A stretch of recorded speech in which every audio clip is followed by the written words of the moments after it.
যেই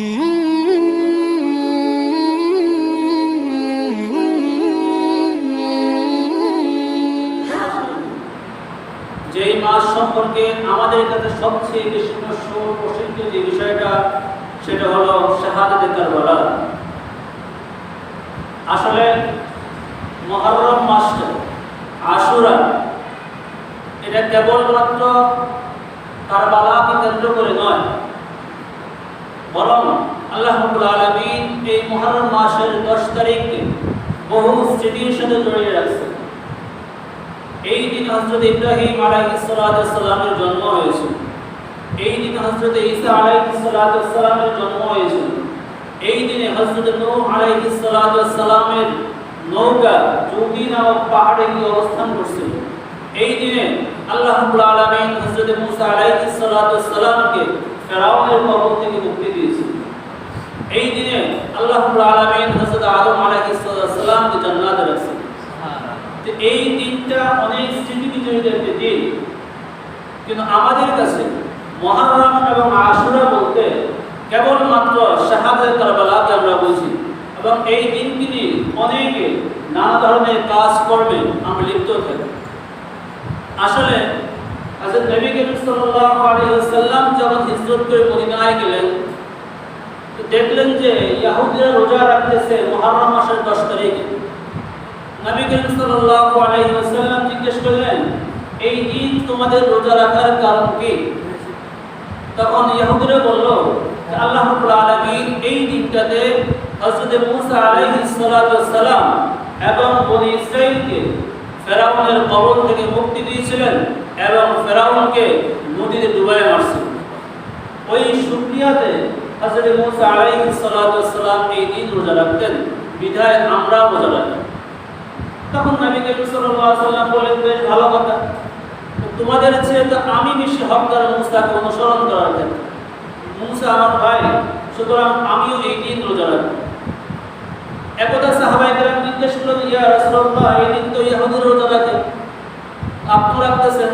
সাল্লাল্লাহু আলাইহি ওয়াসাল্লাম বললেন, তোমরা এই দিন রোজা রাখো আর ইহুদিদের মুখালাফাত করো। কিভাবে? যে আমি আগামী বছর বেঁচে থাকি, তাহলে 9 তারিখেও আমি রোজা রাখব। এই জন্য আমরা আশুরা আসলে 9, 10 কিংবা 10 এবং 11 তারিখ কি করি? রোজা রাখি।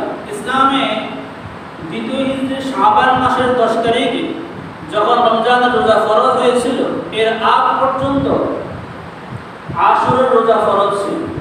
কিন্তু এরপরে যদিও ফরজ ছিল না, কিন্তু সাল্লাল্লাহু আলাইহি ওয়াসাল্লাম অনেক গুরুত্বের সাথে রোজা রাখতেন।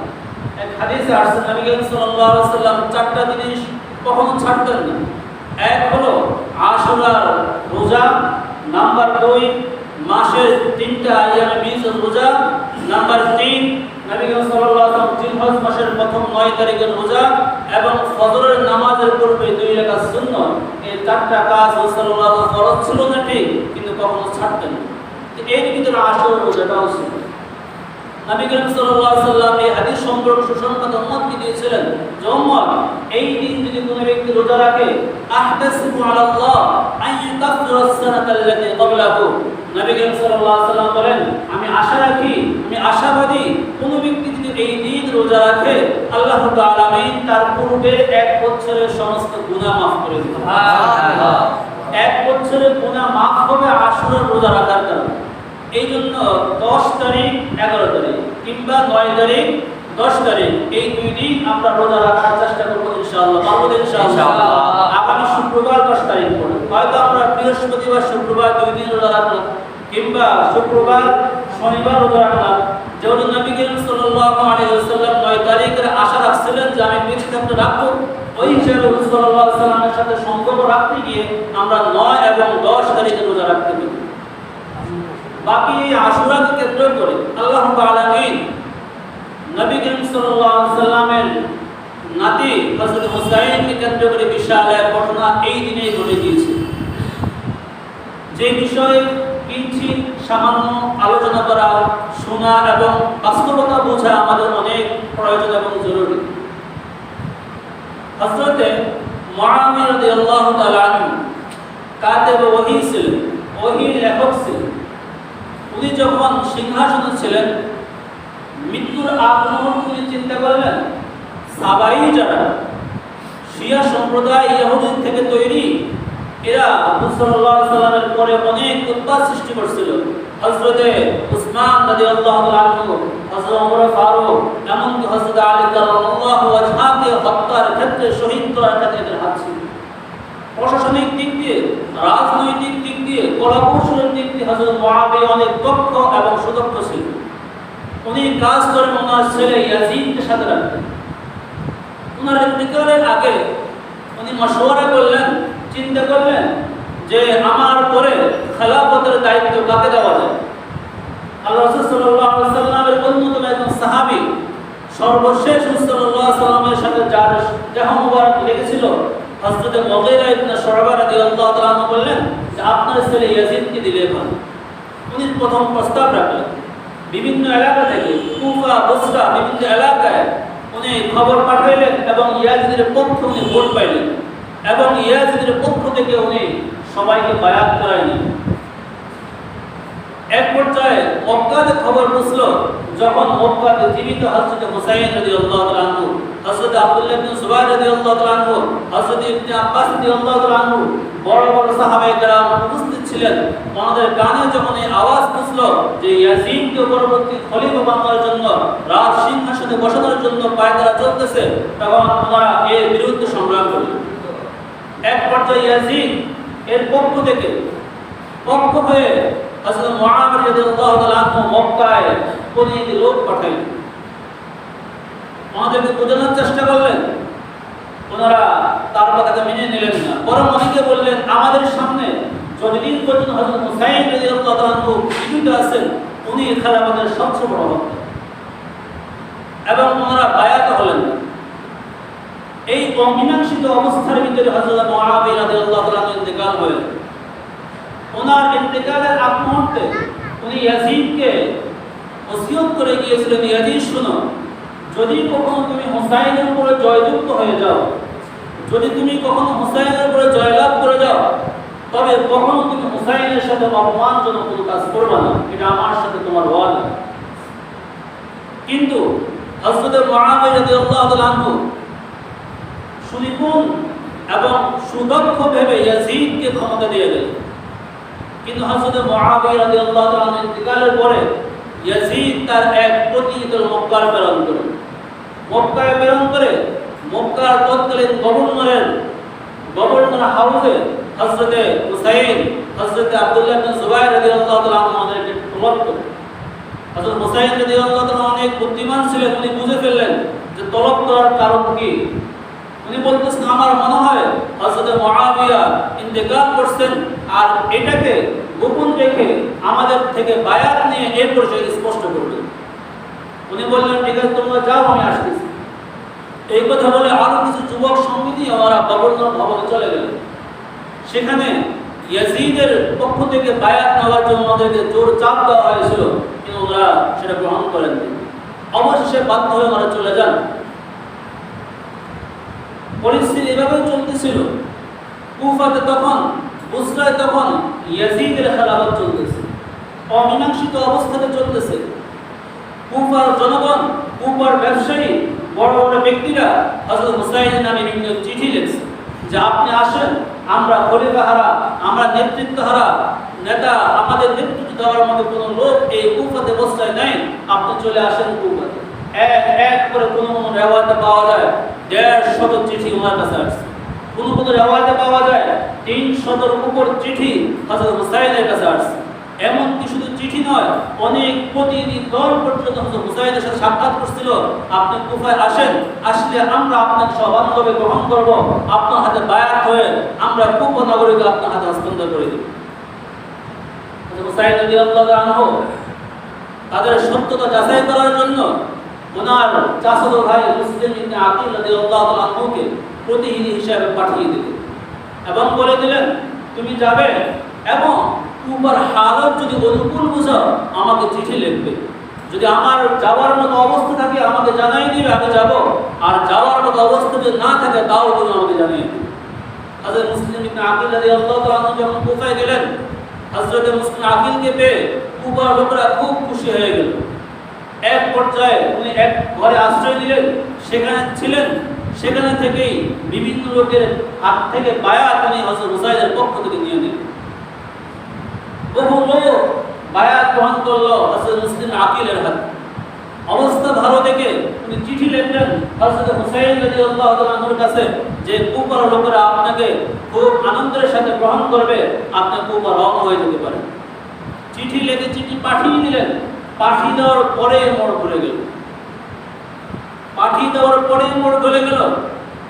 খবর পৌঁছলো ইয়াজিদের কাছে যে কুবায় মুসলিম ইবনে আকিল হুসাইনের পক্ষ থেকে বায়াত গ্রহণ করতেছে।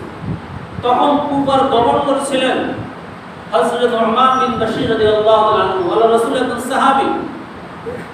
ওনাকে স্পষ্ট বলে দিলেন ইয়াজিদ যে হুসাইন যেন কোনোভাবে কুবায় ঢুকতে না পারে এবং কুবার জনগণ যেন হুসাইনের দিকে না যেতে পারে, এটাকে তোমাকে খুব ভালো করে খেয়াল করতে হবে।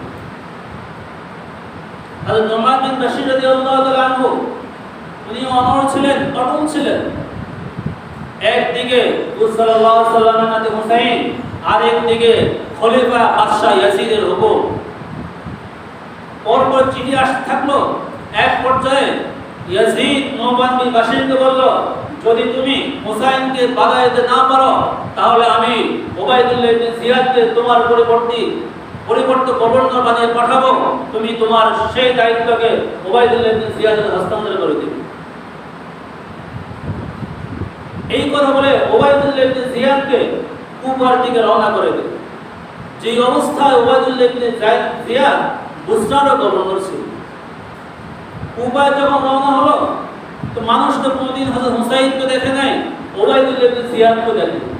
উবাইদুল্লাহ ইবনে জিয়াদ যখন রওনা হলো, কুবার ভিতরে প্রবেশ করলো। কুবার লোকেরা মনে করলো রাসূল সাল্লাল্লাহু আলাইহি ওয়াসাল্লামের নাতি হুসাইন আসতেছে। ওরা দুই লাইনে দাঁড়িয়ে গেল ওনাকে সম্বর্ধনা দেওয়ার জন্য, অভ্যর্থনা দেওয়ার জন্য। ফুল নিয়ে দাঁড়িয়ে আছে দুপাশে কুবার লোকেরা। উবাইদুল্লাহ ইবনে জিয়াদ হেঁটে যেতেছে। সবাই ভাবতেছে এই হয়তো হুসাইন। সে কিছুই বলতেছে না, ও ধৈর্যের সাথে মেনে নিচ্ছে, সামনে চলতেছে। যাইতে যাইতে গভর্নর হাউস পর্যন্ত গেল। নুমান বিন বাশীর দরজা লাগাই দিল। সেও মনে করছে যে হযরত হুসাইন আসছে। দরজা লাগাই দিয়ে বলল, হযরত হুসাইন আপনি এখানে প্রবেশ করতে পারবেন না, আপনার নিষেধ আছে। ইয়াজিদের পক্ষ থেকে আপনাকে নিষেধ করা হয়েছে, আপনি এখানে চলে যান। বারবার যখন বলতেছিল জনগণ তাকিয়ে আছে, সবাই তো ভাবছে হুসাইন। তখন উবাইদুল্লাহ ইবনে জিয়াদ চিৎকার করে বলল, হে নুমান বিন বাশীর, আমি হুসাইন নয়, আমি উবাইদুল্লাহ ইবনে জিয়াদ বুসরা থেকে আসছি ইয়াজিদের পক্ষ থেকে। এই জনগণ তাকে ফুলের মালা দিয়ে শুভেচ্ছা জানালো। সব হতবাক হয়ে গেল। নুমান বিন বাশীর থেকে গভর্নর দায়িত্ব ছিনিয়ে নিয়ে উবাইদুল্লাহ ইবনে জিয়াদকে দিয়ে দেওয়া হলো। ফওরান সে উবাইদুল্লাহ ইবনে জিয়াদ তার কামরার ভিতরে ছিল। এইদিকে জনগণ তার গভর্নর ভবনকে ঘেরাও করে দিল।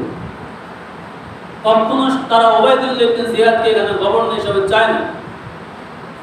এক পর্যায়ে উবাইদুল্লাহ ইবনে জিয়াদ তার সাথে থাকা 30 জন বড় বড় ব্যবসায়ী কুফার লোক এদেরকে হাত করলো আর বলল, যারা এখানে আন্দোলনে আসছে এদেরকে দমানোর দায়িত্ব আপনাদের। অর্থ দিয়ে হোক, নারী দিয়ে হোক, যা দিয়ে হোক, এদেরকে দমানোর দায়িত্ব আপনাদের, নচেত আপনাদের মারা গর্দান করে যাবে।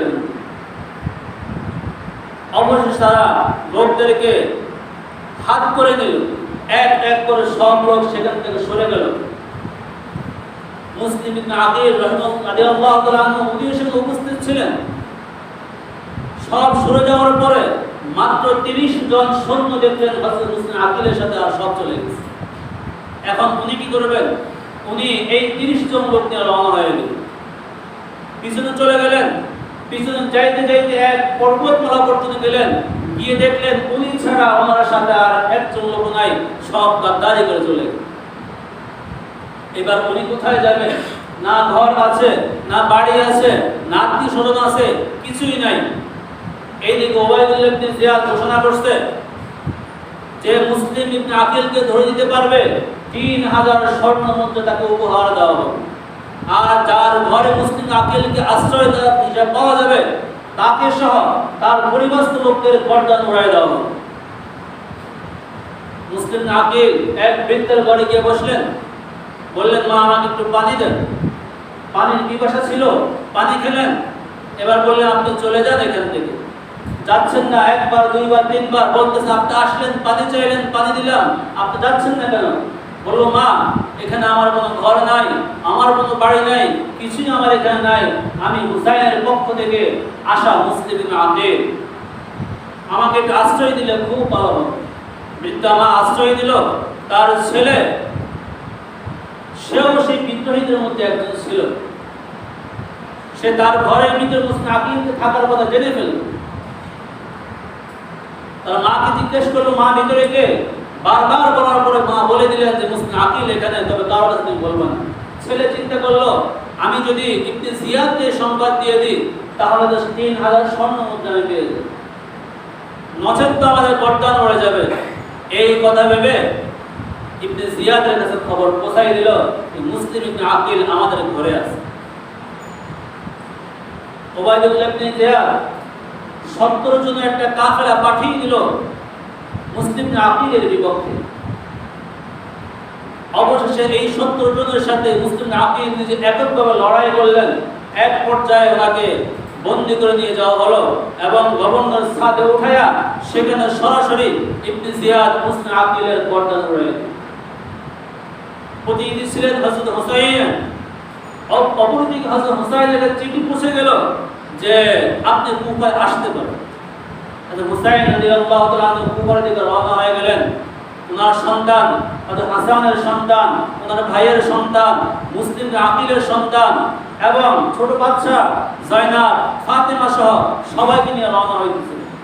এই সংবাদ যখন হযরত ইবনে আব্বাস রাদিয়াল্লাহু তাআলা শুনলেন, তিনি দৌড়ে আসলেন, এসে বললেন, হযরত আমি আজকে আপনাকে বাধা দিতে চাই নাই, কিন্তু সামনের সম্মুখীন বিপদ আমি দেখতেছি আপনার জন্য। আপনি কুফায় যাবেন না।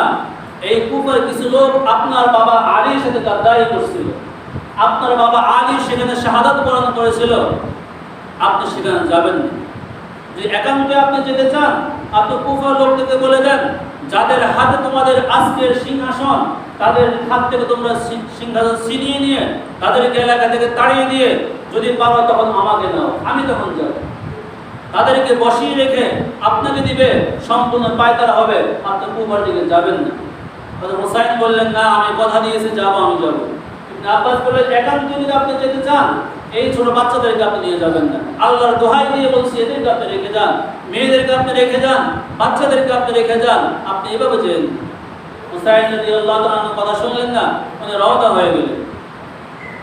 চলতেছিলেন, এইদিকে হযরত জাফর রাদিয়াল্লাহু তাআলার ছেলে আব্দুল্লাহ ইবনে জাফরের সংবাদ পেয়ে গেলেন যে হুসাইন কুফার দিকে রওনা হচ্ছেন। তিনি দ্রুত মক্কার তৎকালীন গভর্নরের কাছে গেলেন আর বললেন, আপনি চিঠি লেখেন, চিঠি লিখে বলে দেন হুসাইনকে যে আপনি মক্কায় আবার ফিরে আসেন, আপনার সম্মান, আপনার মান মর্যাদা সব এখানে বহাল থাকবে, আপনি কুফার দিকে রওনা হবেন না। গভর্নর বললেন, চিঠি আপনি লেখেন, আমি সিল মোহর দিয়ে সেখানে সিল দিয়ে দেব। সিল দিয়ে পাঠিয়ে দেওয়া হলো। তো হুসাইন রাদিয়াল্লাহু তাআলা থামলেন না, আগাইতে থাকলেন। বিভিন্ন সাহাবী ওনাকে বাধা দিলেন, কিন্তু কোনো বাধা উনি সব বাধা অতিক্রম করে সামনের দিকে রওনা হতে লাগলেন। তার কারণ ছিল, বারবার বলার পর বলতেছেন, হে আমার নবীর সাহাবীগণ, আমার নানার সাহাবীগণ শুনো, আমি আমার নানাকে স্বপ্নে রেখেছিলেন, উনি আমাকে একটা নির্দেশ দিয়েছিলেন, আদেশ দিয়েছিলেন, সে আদেশ সেই নির্দেশ বাস্তবায়ন করার জন্য আমি যাচ্ছি। কিন্তু সেই আদেশটা কি আমি এর আগেও কাউকে বলি নাই, মৃত্যু পর্যন্ত আমি কাউকে বলবো। রওনা হয়ে গেলেন। মাঝপথে ইরাক থেকে আসতেছিল একজন কবি ফারাজদাদের সাথে সাক্ষাৎ। জিজ্ঞাসা করলেন, আপনি কোথায় যাচ্ছেন? বলে, আমি ইরাকে যাচ্ছি, কুফা নগরীতে। বলে, আমি যে কুফা ইরাক থেকে আসতেছি। বলে, ইরাকের হালত কি, অবস্থা কি? উনি বললেন, উলুফুহুম মাকা আও সুরুফুহুম মা বানি উমাইয়া। এদের অন্তর আপনার সাথে, কিন্তু এদের তরবারি আপনার বিপক্ষে। অন্তর আপনার সাথে, মুহাব্বত আপনার সাথে, কিন্তু ইয়াজিদ এবং উবাইদুল্লাহ ইবনে জিয়াদ সবাইকে হাত করে দিয়েছে, সবাই তরবারিতে শান দিচ্ছে আপনার বিরুদ্ধে। এরপর রওনা হলেন যেতে যেতে এক স্থান পর্যন্ত পৌঁছলেন, সেখানে গিয়ে উনি মুসলিম ইবনে আকিলের হত্যার কথা শুনলেন। তখন তিনি চিন্তা করলেন যে হয়তো মক্কায় ফিরে যাওয়া যায়, অবস্থা বেশি ভালো না। তখন মুসলিম আকিলের আত্মীয়রা বলল, কোনো ক্রমে আমরা এখান থেকে ফিরে যাব না, মুসলিম ইবনে আকিলের রক্ত প্রতিশোধ আমরা নিয়ে ছাড়ব কুফা বাসীতে। হযরত হুসাইন রাদিয়াল্লাহু তাআলা আনহু ওদের কথায় প্রভাবিত হয়ে রয়ে গেলেন, সামনে অগ্রসর হলেন। হঠাৎ দেখতেছেন একটা মেঘের মতো আগার হয়ে আসতেছে। ভালো করে তাকিয়ে দেখতেছেন অশ্ব আরোহী বাহিনী হুর ইবনে ইয়াজিদের পক্ষ থেকে রওনা হলো। হুর ইবনে ইয়াজিদ তার এক বাহিনী 2000 লোকের বাহিনী রওনা হলেন, আসলেন হযরত হুসাইনের মুখোমুখি হলেন, সব হালত বললেন এবং উনি হুর ইবনে ইয়াজিদকে লক্ষ্য করে বললেন, শোনো, এই কুফাতে আমি আমার নিজ ইচ্ছায় আসিনি। কুফা লোকেরা আমাকে চিঠি দিয়েছে, এই দুই বস্তা চিঠি আমার কাছে এখন সংরক্ষিত কুফার পক্ষ থেকে। এরা আমাকে চিঠি দিয়েছে, এরা বলছে আপনি কুফায় আসেন, আমাদের নেতা নাই, খলিফা নাই, আপনি চলে আসেন আমাদের কাছে, আমরা আপনার হাতে বায়াত হয়ে কুফাকে আপনার হাতে ছেড়ে দেব। তাদের কথায় আমি আসছি। আর যদি কুফা নগরীকে আমাকে পছন্দ না হয় বলে দিক, আমি হুসাইন চলে যাব। আর যদি পছন্দ হয় তাহলে আমাকে নিক, তোমাদের কাছে উভয় ফয়সালা আছে, যে তোমাদের মন চায়। হুর ইবনে ইয়াজিদ বলল, আপনার পথ আমরা ছাড়তে পারবো না। ইবনে জিয়াদের পক্ষ থেকে ফয়সালা, আপনার গতিবিধি লক্ষ্য রাখার দায়িত্ব আমার। যেখানে যাচ্ছেন হুর ইবনে ইয়াজিদ তার পিছে পিছে চলতেছে। এক পর্যায়ে ইয়াজিদের পক্ষ থেকে, কুফার গভর্নর ইবনে জিয়াদের পক্ষ থেকে সেনাপতি আমর ইবনে সাদ 4000 লোক নিয়ে রওনা হলেন। অথচ হযরত হুসাইন রাদিয়াল্লাহু তাআলা আনহুর সাথে মাত্র 72 জন লোক। 32 জন ছিল অশ্ব আরোহী, আর বাকি 40 জন ছিল পদাতিক অবস্থায়, পায়ে হেঁটে চলতো না। 4000 লোক নিয়ে আমর ইবনে সাদ আসলো। জোহরের নামাজের সময় হয়ে গেল, উনি মুয়াজ্জিনকে আযান দিতে বললেন, আযান দেওয়া হলো। আমর ইবনে সাদকে বললেন, নামাজের জামাতকে আমাদের সাথে একসাথে পড়বা নাকি আলাদা পড়বা? আমর ইবনে সাদ বলল, আমরা আজকে আপনার পিছনে নামাজ পড়ব। নামাজের ইমামতি হযরত হুসাইন করলেন। জোহর পড়ে গেল, আসরের সময় হলো, আসরের নামাজ আমরা হযরত হুসাইনের পিছনে পড়ব। আমর ইবনে সাদ বললেন যে আপনার গতিবিধি লক্ষ্য করা, আপনাকে নিয়ে যাওয়া আমাদের জিম্মাদারি দায়িত্ব ইবনে জিয়াদের কাছে। উনি বললেন, আমার জান থাকতে, আমার প্রাণ এই দেহে থাকতে আমি ইবনে জিয়াদের কাছে কখনো যাব না। হ্যাঁ, তোমাদের কাছে আমার 3টা প্রস্তাব আছে। যদি কুফাতে আমাকে যেতে নাই দেওয়া হয় তাহলে 3টা প্রস্তাব আমার। 1 নম্বর, আমাকে কোন মুসলিম দেশে চলে যাওয়ার সুযোগ দেওয়া হবে। নাম্বার 2, সরাসরি ইয়াজিদের সাথে সাক্ষাৎ করার সুযোগ আমাকে করে দেওয়া হোক। নাম্বার 3, তাও যদি না হয় মক্কার পথ আমার জন্য সুগম করে দেওয়া হোক, খুলে দেওয়া হোক, আমি চলে যাব মক্কার দিকে। আমার ইবনে সাদ বলল, ঠিক আছে, আমি দেখি কথা বলি, ইবনে জিয়াদের সাথে কথা বলি। চিঠি লিখলে ইবনে জিয়াদের কাছে, খুব সংক্ষেপে বলতেছি, সময় কম, বিশদ আলোচনা। ইবনে জিয়াদের কাছে চিঠি লিখলো 3টা প্রস্তাব দিয়ে। ইবনে জিয়াদ পেয়ে চিন্তা করলো হুসাইনকে সুযোগ দেওয়া হবে। কিন্তু সেই দরবারে বসা ছিল মস্ত বড় বদমাশ শিবরুল জাওশান। সেই বলল, ইবনে জিয়াদ, হুসাইনকে হাতের নাগালে দিয়ে ছেড়ে দিবেন? এই সুযোগ কি আর আপনি আর পাবেন? আজকে হুসাইন এই কথা বলতেছে মক্কায় চলে যাবে, হুসাইন বলতেছে অন্য কোন দেশে চলে যাবে। কিন্তু আপনি যদি এই মুহূর্তে হুসাইনকে ছেড়ে দেন, হয়তো হুসাইন যাবে ঠিক, আরো বড় সৈন্য সে তৈরি করে আপনার বিরুদ্ধে লেগে যাবে। সুতরাং এই সুযোগ হাতছাড়া করার আপনার জন্য ঠিক হবে না। ইবনে জিয়াদের কথায়, শিবরুল জাওশানের কথায় ইবনে জিয়াদ রাজি হয়ে গেল, প্রভাবান্বিত হয়ে গেল। সে বলল, না, তোমার কথাটা ঠিক আছে। সে চিঠি আবার ঘুরাই দিল আর বলল, আমর ইবনে সাদ, আমি হুসাইনের পক্ষ থেকে তোমাকে সুপারিশ করার জন্য পাঠাই নাই, আমি পাঠিয়েছি হুসাইনকে গ্রেফতার করে তোমাকে নিয়ে আসার জন্য। আর যদি তুমি সেনাপতির দায়িত্ব ওইভাবে পালন করতে না পারো, তাহলে সেনাপতির দায়িত্ব তুমি শিবরুল জাওশানের হাতে তুলে দাও, তুমি সরে যাও সেখান থেকে যদি না পারো। আমর ইবনে সাদ সামনে এগিয়ে গেলেন, হুসাইনের সাথে কথা বললেন, খুলে বললেন যে কিছুদিন কিছু সময় আমি আপনার সাথে চেয়েছিলাম সৌজন্যমূলক আচরণ করতে, এখন আমার গতিবিধি লক্ষ্য করার জন্য আমার পিছনে গোয়েন্দা লেগে আছে একটু জিয়াদের, আমি হয়তো এখন থেকে আপনার সাথে আর সৌজন্যমূলক আচরণ করতে পারবো। এভাবেই চলতেছিল। ৯ মুহররম সীমার এক পাশে দাঁড়ানো তার সৈন্য নিয়ে আমর ইবনে সাদ সেই দিকে, হুর ইবনে ইয়াজিদ বড় বীর পাহলওয়ান সেই দিকে, আরেক পাশে হযরত হুসাইন তার ৭২ জন সেনা নিয়ে দাঁড়িয়ে আছেন। তখন উনি আবার সবাইকে এলান করে বললেন, হে কুফার লোকেরা, তোমরা কার বিরুদ্ধে আসছো তোমরা জানো? একটু খেয়াল করে দেখো, একটু চিন্তা করে দেখো, আমি হুসাইন ইবনে আলী, আমি শেরেফতে আলীর সন্তান। আমার ব্যাপারে চিন্তা করো, আমি ফাতেমাতুজ জোহরার সন্তান। আমার ব্যাপারে চিন্তা করো, আমার বাবার চাচা ছিলেন হামজা রাদিয়াল্লাহু তাআলা আনহু। আমার ব্যাপারে চিন্তা করো, আমার ভাইয়ের চাচা, আমার ভাইয়ের ভাই ছিলেন, আমার বাবার ভাই ছিলেন হযরত জাফর তাইয়ার। আমার ব্যাপারে চিন্তা করো, যার ব্যাপারে আমাদের নবী সাল্লাল্লাহু আলাইহি ওয়াসাল্লাম স্পষ্ট ঘোষণা করেছিলেন হাসান এবং হুসাইন হবে জান্নাতের সর্দার। যেই দিন আমি শুনেছিলাম মিথ্যা কথা বলা জায়েজ নাই, সেই দিন থেকে আজ পর্যন্ত আমি হুসাইনের মুখ থেকে কখনো মিথ্যা কথা বের হয় নাই। সে হুসাইনের সাথে তোমরা যুদ্ধে নামতেছ, তোমাদের ভাগ্য ভালো যে তোমরা আমার পথ ছেড়ে দাও, আর তোমাদের ভাগ্যে কালো মেঘ নেমে আসবে যদি তোমরা আমার বিরুদ্ধে যুদ্ধে নেমে। সীমার জওশন মানল না, চুপ হয়ে থাকলো। এক পর্যায়ে হুসাইন বললেন, ঠিক আছে, যদি তোমরা আমাদের সাথে লড়াই করতে একেবারেই তোমাদের ইচ্ছে থাকে, আজ ৯ম তারিখ ৯ মুহররম, আজ রাত আমাদেরকে আল্লাহর কাছে তওবা করার জন্য, আল্লাহর সাথে কথা বলার জন্য একটু সুযোগ আমাদেরকে দিয়ে দাও। আমর ইবনে সাদ সীমার সাথে কথা বলে সুযোগ দিয়ে দিলেন। রাতের বেলা সবাই নিয়ে বসলেন আর বললেন, নারীদেরকে বললেন, যারা কাফেলা বিভিন্ন স্থান থেকে আসতে তাদেরকে বললেন, শোনো, আগামীকাল হয়তো আমাদের সাথে তাদের সাথে মুআমালা হবে। ওরা শুধু আমি হুসাইনকে চাই, তোমাদেরকে চাই না। রাত অন্ধকার হয়ে আছে, গভীর হয়ে আছে, তোমরা চাইলে তোমাদের রাস্তা আমি বেরিয়ে চলে যেতে পারো, তোমরা রাতের অন্ধকারে কোথাও চলে যাও। ওরা তো তোমাদেরকে চায় না, ওরা আমি হুসাইনকে চায়, আমি হুসাইনের রক্ত ওরা চায়, আমি হুসাইনকে পাইলে ওরা খুশি হয়ে যাবে। সবাই এক বাক্যে বলল, অসম্ভব কথা, আপনাকে আমরা রেখে দিয়ে আপনার রক্ত এখানে পড়বে আর আমরা সেখান থেকে চলে যাবো, কোনোদিন সেটা হতে পারে না।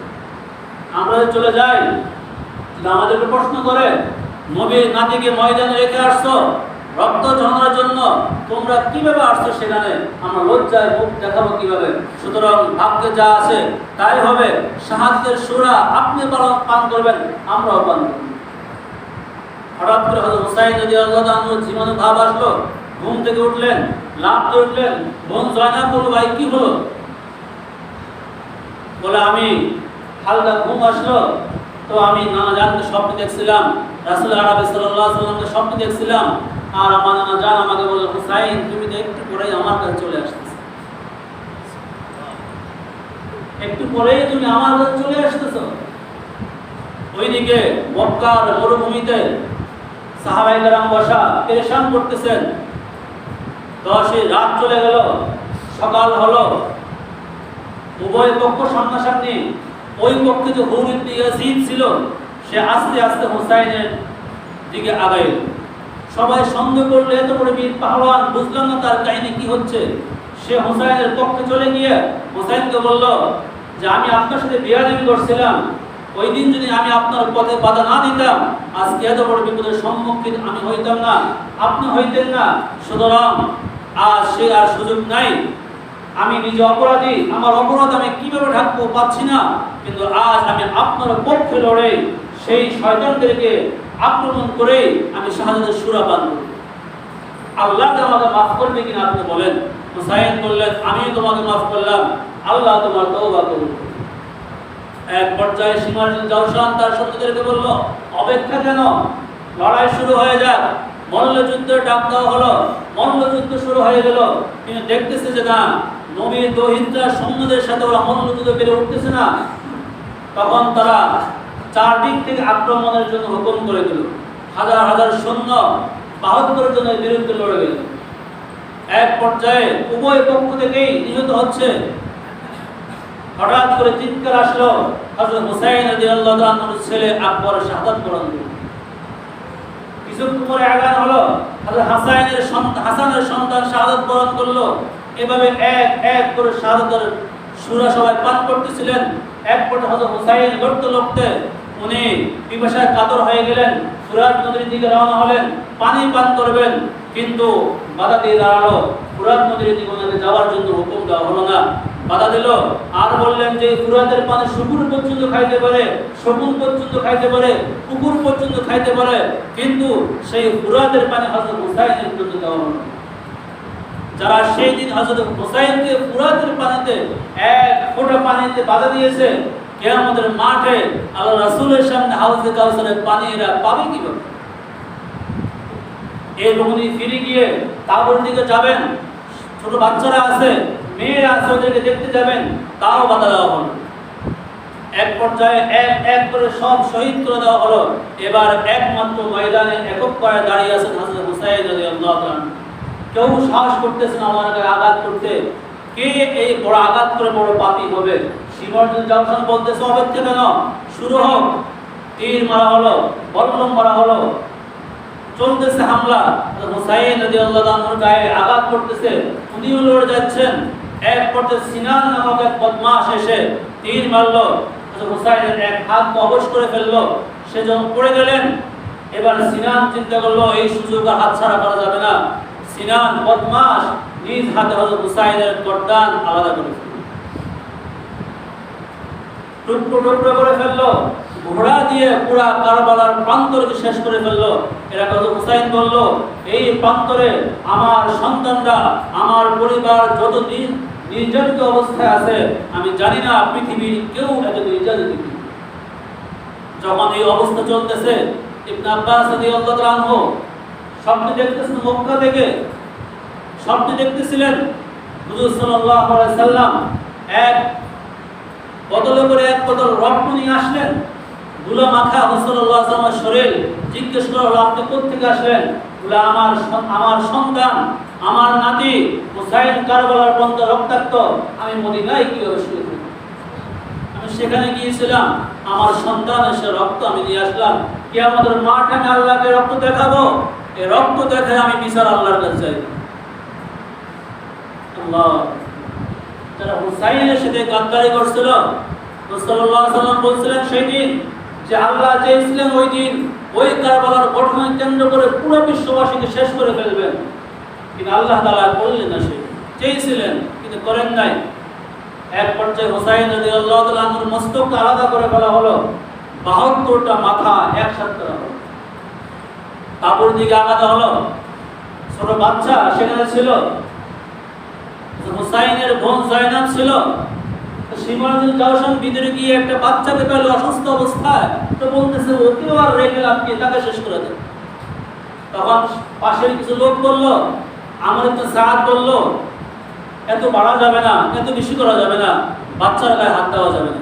সেনাপতি আমর ইবনে সাদ বলল, খবরদার, কোন বাচ্চার গায়ে হাত আর না দেওয়া হয়, কোন মেয়ের তাবুতে যেন কেউ আর প্রবেশ না করে।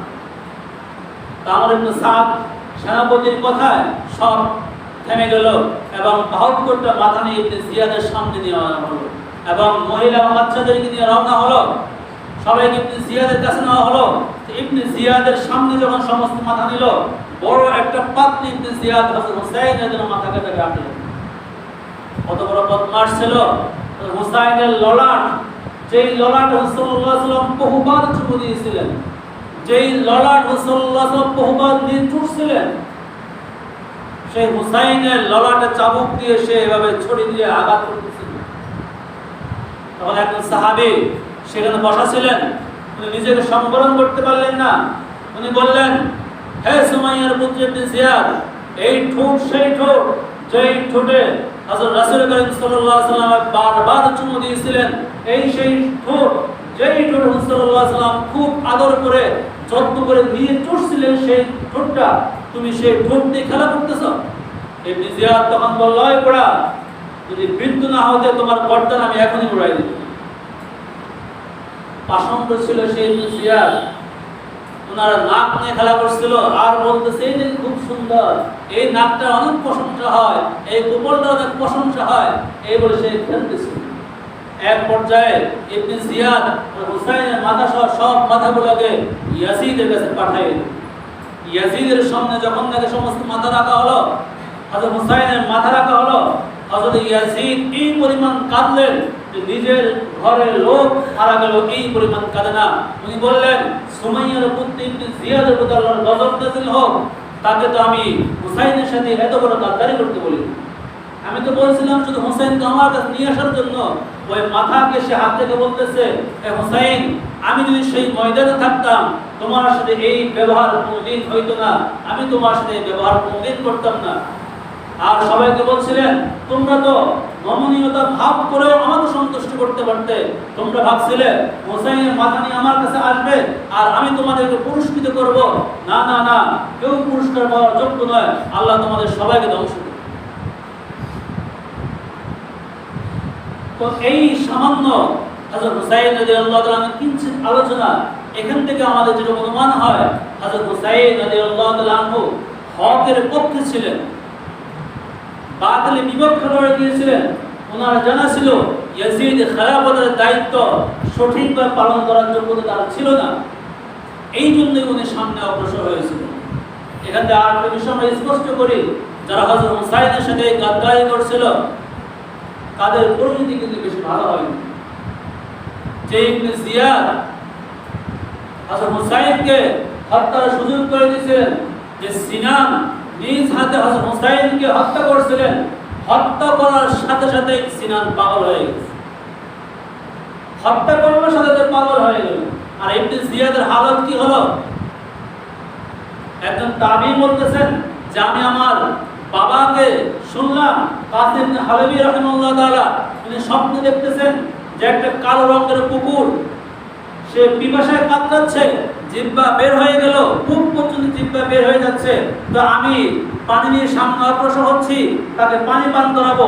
হঠাৎ করে আমাকে পিছন থেকে আওয়াজ করতেছে, ইয়া সালেহ লা তাসকি, ইয়া সালেহ লা তাসকি, হে সালেহ তাকে পানি পান করায় না। বলে কারণ কি? বলে এই তো কুকুর না, এ হলো হুসাইনের হত্যাকারী ইবনে জিয়াদ, তাকে পানি পান করাবে না। সে এইভাবে পিপাসায় কাতর হয়ে কিয়ামত পর্যন্ত থাকবে। এই ইবনে জিয়াদ যে ফুরাত থেকে হযরত হুসাইনকে পানি পান করার জন্য সুযোগ দেয় নাই, আল্লাহ তাআলা কিয়ামত পর্যন্ত তাকে পিপাসায় কাতর রাখবে। ইবনে জিয়াদকে এর কয়েক বছর পরে মুখতার আস-সাকাফি নামক এক ব্যক্তি নিজ হাতে তাকে হত্যা করে, তারও গর্দান ফেলে দেওয়া হয়। তার গর্দান যখন টেবিলে রাখা হয়, হঠাৎ মানুষের আওয়াজ আসতেছে, এসে গেছে এসে গেছে এসে গেছে। সবাই বলতে কি এসে গেল? বলে সাপ এসে গেছে। ইবনে জিয়াদের নাক দিয়ে সাপ ঢুকে গেল, কিছুক্ষণ ভিতরে অবস্থান করলো, আবার বেরিয়ে গেল, আবার আসলো, আবার কিছুক্ষণ থাকলো, আবার বেরিয়ে গেল। আল্লাহ তাআলা ইবনে জিয়াদের শাস্তি দুনিয়াতে পাঠায় দিলেন। যারা হুসাইনের সাথে গাদ্দারি করছিল, যারা হুসাইনের হত্যার সাথে সম্পৃক্ত ছিল, আল্লাহ পাক তাদের কাউকে ছাড়েন নাই, ছাড়বেও না। যারা করছিল তাদেরকে লোক আজ 10 মুহররম আসলে হাই হাসান হাই হুসাইন বলে মাতাল করতে। এরা তাদেরই লোক, এরা সেই শিয়া পন্থা লোক, তারা হযরত আলীকে হত্যা করছিল, ওসমানকে হত্যা করছিল, ওমর ফারুক হত্যা করছিল, এমনকি কারবালার প্রান্তরে হযরত হুসাইন সহ 72 জন সৈন্যকে খুব জ্বালাতন করে হত্যা করছিল। এই সেই শিয়া পন্থী লোক, যারা আজ তাদের ভোট ঢাকার জন্য হাই হাসান হাই হুসাইন বলে তুলে থাকবে। মোহতারাম হাজিরিন, এই হলো হযরত হুসাইন রাদিয়াল্লাহু তাআলা আনহুর কিঞ্চিত ঘটনা। বাকি 10 মুহররম শুধু হুসাইনের কারবালা নিয়ে নয়, যেটা বলছিলাম 10 মুহররম বহু আগ থেকে চলে আসতেছিল। 10 মুহররম আমাদের কাজ হলো নবী সাল্লাল্লাহু আলাইহি ওয়াসাল্লামের উসওয়া থাকা। সাল্লাল্লাহু আলাইহি ওয়াসাল্লাম এই দিন কি করছিলেন? সাল্লাল্লাহু আলাইহি ওয়াসাল্লাম রোজা রাখছিলেন। সুতরাং আমরা রোজা রাখবো 10 মুহররম, আগামী শুক্রবার পরে আমরা চাইলে শুক্রবার বৃহস্পতিবার রোজা রাখবো, কিংবা শুক্রবার এবং শনিবার রোজা রাখবো। আর একটা হাদিস আপনাদের শোনাই দিই, মিশকাত শরীফ হাদিস। হযরত নবী সাল্লাল্লাহু আলাইহি ওয়াসাল্লাম ইরশাদ করেন, মান ওয়াসা আলা আয়ালিহি ফি নাফকাতিহি ইয়াওম আশুরা, যেই ব্যক্তি আশুরার দিন নিজের পরিবারের জন্য ভালো খাবারের ব্যবস্থা করে, ওয়াসা আল্লাহু আলাইহি আলা সাইরি সানাতিহি, আল্লাহ পাক তার জন্য পরবর্তী পুরো বছর খাবারের পর্যাপ্ত ব্যবস্থা করে দিবেন। হাদিস শরীফ, যে ব্যক্তি 10 মুহররম নিজের পরিবারের জন্য ভালো খাবারের ব্যবস্থা করবেন, আল্লাহ পাক পরবর্তী 1 বছর তার খাবারের প্রশস্ততা বাড়ায় দিবেন। আল্লাহ পাক আমাদেরকে বুঝার এবং সেটা চলা তৌফিক দান করুন। যারা হযরত হুসাইনের সাথে গাদ্দারি করে শিয়া সম্প্রদায় এবং সেই অবস্থাতে হয়েছিল, ইনশাআল্লাহ সুযোগ হলে আগামী সপ্তাহে সেই নিয়ে কিছু আলোচনা করা হবে। ওয়া আখিরু দাওয়ানা আলহামদুলিল্লাহি রাব্বিল আলামিন।